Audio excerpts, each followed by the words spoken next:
जिंदगी कभी कभी ऐसे मोड़ पर लाकर खड़ा कर देती है जहां ना आगे रास्ता दिखता है, ना पीछे लौटने की हिम्मत बचती है। आदमी सोचता है क्यों हुआ ऐसा मेरे साथ, लेकिन वक्त बीतता है और एक दिन वही चीज जो सबसे बड़ा दुख लगती थी, वही सबसे बड़ी सीख बन जाती है। यह कहानी है एक ऐसे इंसान की जिसने सब कुछ खोकर ही सब कुछ पाया। छोटे से कस्बे सूरजपुर की भीगी गलियों में हर सुबह सूरज की पहली किरणों के साथ एक पहचानने लायक आवाज गूंजती थी, आलू प्याज ले लो, टमाटर ताजे हैं। ये ठेला चलाते थे शिवनाथ, जो एक मेहनती सब्जी वाले थे। उनके साथ खड़ा होता था उनका 16 साल का बेटा वेदांत। वेदांत का जीवन सीधा सादा था।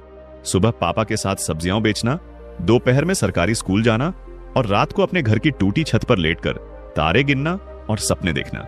इन सपनों में सबसे बड़ा सपना आईआईटी में जाना। वो बड़े शहरों के बच्चों की तरह न था जिनके पास महंगे कोचिंग सेंटर, इंटरनेट और निजी ट्यूटर्स होते। वेदांत के पास था सिर्फ एक टूटी हुई साइकिल, एक पुरानी किताब और एक बहुत जिद्दी सपना।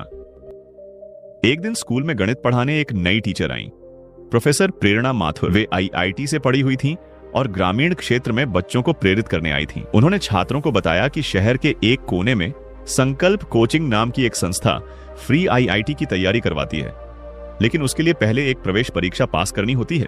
वेदांत की आंखों में जैसे अचानक चमक आ गई। वह जानता था कि यही मौका है जिससे उसकी दुनिया बदल सकती है। उस दिन जब वह घर पहुंचा तो उसके पसीने से भीगे कपड़ों और थकी आंखों में सिर्फ एक जिद थी। उसने पापा से कहा, बाबा मुझे कोचिंग का टेस्ट देना है। शिवनाथ ने कुछ देर तक चुप रहकर कहा, बेटा सुबह तू ठेला नहीं लगाएगा तो सब्जी कौन बेचेगा? पढ़ाई की चाह अच्छी है लेकिन पेट पहले भरना पड़ता है। वेदांत के पास कोई जवाब नहीं था। वह चुप हो गया, लेकिन उसके भीतर का सपना अब भी जिंदा था। कई दिन बीत गए, न वो मुस्कुराया न किसी से कुछ कहा। स्कूल में भी वह गुमसुम रहने लगा। उसके मन में सवाल घूमता रहा, क्या गरीब बच्चों को सपने देखने का हक है? क्या बड़े ख्वाब सिर्फ अमीरों की जागीर होते हैं? एक रात बिजली चली गई। मोहल्ले में घुप अंधेरा था और वेदांत अपनी छत पर लेटकर तारों की ओर देख रहा था। उसी क्षण उसके दिल में एक भाव गूंजा, अगर चांद सबके लिए चमकता है तो सपने भी सबके हो सकते हैं। अगले दिन प्रेरणा मैम ने जब उसकी उत्तर पुस्तिका देखी तो वे चौंक गईं। उन्होंने पूछा, तुम्हारे कॉन्सेप्ट इतने साफ कैसे हैं? क्या तुमने संकल्प कोचिंग के लिए आवेदन किया? वेदांत ने सिर झुका लिया और धीरे से बोला, घर की हालत ऐसी नहीं है मैम, और पापा की उम्मीदें भी जमीन से बंधी हैं। प्रेरणा मैम मुस्कुराई और कहा, वेदांत तुम्हारी मेहनत बेकार नहीं जाएगी। अगर तुम्हारे पास जज्बा है तो मैं खुद तुम्हें गाइड करूंगी। कल से हर शाम लाइब्रेरी में मिलना। यहीं से वेदांत की असली परीक्षा शुरू हुई। स्कूल खत्म होते ही वह सब्जी का ठेला लगाता, फिर थके हुए शरीर से रात को 9 बजे तक लाइब्रेरी में पढ़ाई करता। लाइब्रेरी की लकड़ी की पुरानी बेंचें, गर्मी में बहता पसीना और अधूरी नींद उसका साथी बन गए। कभी कभी किताबें समझ में नहीं आती, आंखें जलने लगती, लेकिन वह खुद को याद दिलाता, अगर अब हार गया तो फिर कभी जीत नहीं पाऊंगा। प्रेरणा मैम ने उसके लिए पुरानी आईआईटी की किताबें जुटाई, यूट्यूब से लेक्चर डाउनलोड किए और फोन पर नोट्स भेजे। कई बार बिजली भी नहीं होती तो वेदांत स्ट्रीट लाइट के नीचे पढ़ता। धीरे धीरे उसका आत्मविश्वास बढ़ने लगा। वो अब सवालों से डरता नहीं था, बल्कि उनसे लड़ता था।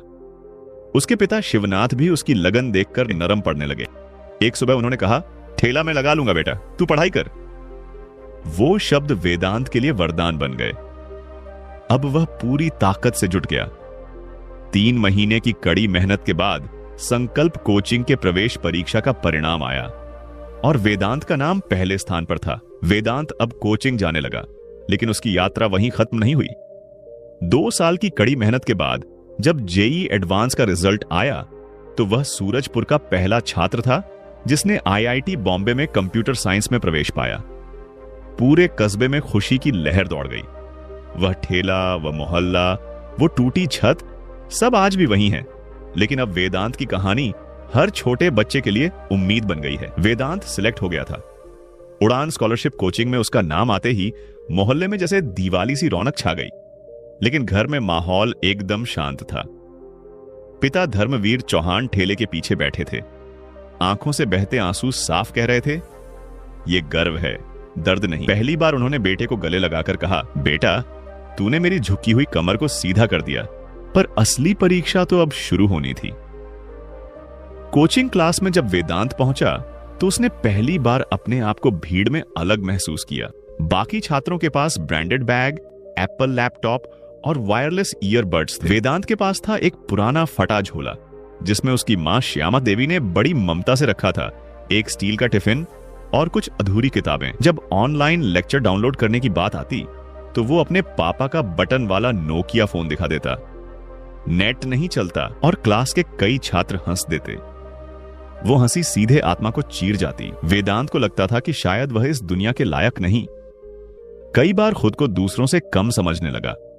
लेकिन उसकी टीचर प्रोफेसर प्रेरणा माथुर मैम, जो गणित पढ़ाती थीं, हमेशा कहती, तुम्हारी लड़ाई तुम्हें सबसे अलग बनाती है और अलग रास्तों पर चलने वाले ही मंजिल तक पहुंचते हैं।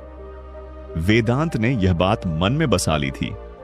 अब उसका रूटीन कुछ ऐसा था, सुबह 5 बजे पापा के साथ मंडी जाना, ठेले पर सब्जियां बेचना, दोपहर में क्लास और शाम को सरकारी लाइब्रेरी में घंटों पढ़ाई। रात को जब बाकी छात्र सो रहे होते, वेदांत की आंखें सवालों में उलझी होती।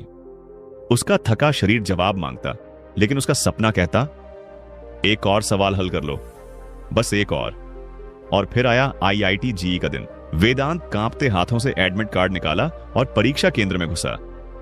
उसकी उंगलियों में पसीना था, लेकिन नजरों में एक जुनून था।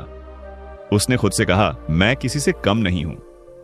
जब मुश्किल सवाल आते, प्रोफेसर प्रेरणा माथुर की आवाज उसके भीतर गूंजती, डर से नहीं, दिमाग से लड़ो। यही सोचकर वह एक के बाद एक सवाल हल करता गया। परीक्षा के बाद बाहर निकलते ही उसने खुद से कहा, मैंने अपना सर्वश्रेष्ठ दिया है, अब जो होगा वो ईश्वर की मर्जी। रिजल्ट वाले दिन पूरा गोरखपुर जैसे थम सा गया था। मोहल्ले के बच्चे मोबाइल लेकर उसके घर के बाहर खड़े थे और फिर वो मैसेज आया, ऑल इंडिया रैंक 432। शिवनाथ जी की आंखों में आंसू थे। उन्होंने वेदांत को सीने से लगाकर कहा, तू अब सिर्फ मेरा बेटा नहीं, गोरखपुर का बेटा है। वेदांत को IIT बॉम्बे में एडमिशन मिला। पहली बार उसने हवाई जहाज में सफर किया। क्लास में जब प्रोफेसर ने पूछा, टॉप 500 में से कौन कौन है, तो वेदांत ने गर्व से हाथ उठाया। अब वो उन बच्चों के साथ था जिनके पास दुनिया भर की सुविधाएं थीं, लेकिन उसके पास था संघर्ष, समर्पण और संकल्प। 4 साल के बाद वेदांत को सिलिकॉन वैली की एक नामी टेक कंपनी में नौकरी मिली, लेकिन उसने अपने बॉस से कहा, मुझे गोरखपुर लौटना है, क्योंकि वहां ऐसे कई बच्चे हैं जिनके पास सपने तो हैं लेकिन रास्ता नहीं। वेदांत ने उम्मीद एजुकेशन सेंटर की शुरुआत की, जहां वो ऐसे बच्चों को फ्री में IIT JEE की तैयारी करवाने लगा जिनके घरों में किताबों से ज्यादा जरूरतें थीं। अब वह वेदांत सर कहलाता था। उसके पास SUV थी, लेकिन जब कभी किसी ठेले वाले का बेटा आता तो वह खुद गेट तक जाकर उसे गले लगाता। हर नए बैच से वह एक ही बात कहता, मैं एक ठेले वाले का बेटा हूं, अगर मैं कर सकता हूं तो तुम भी कर सकते हो। फर्क बस सोच का है। सपना बड़ा होना चाहिए और हार मानना मना है। अब शिवनाथ जी सुबह ठेला नहीं लगाते। मोहल्ले वाले उन्हें सम्मान से वेदांत के बाबूजी कहते हैं। वेदांत की कहानी इंटरनेट पर वायरल हो गई।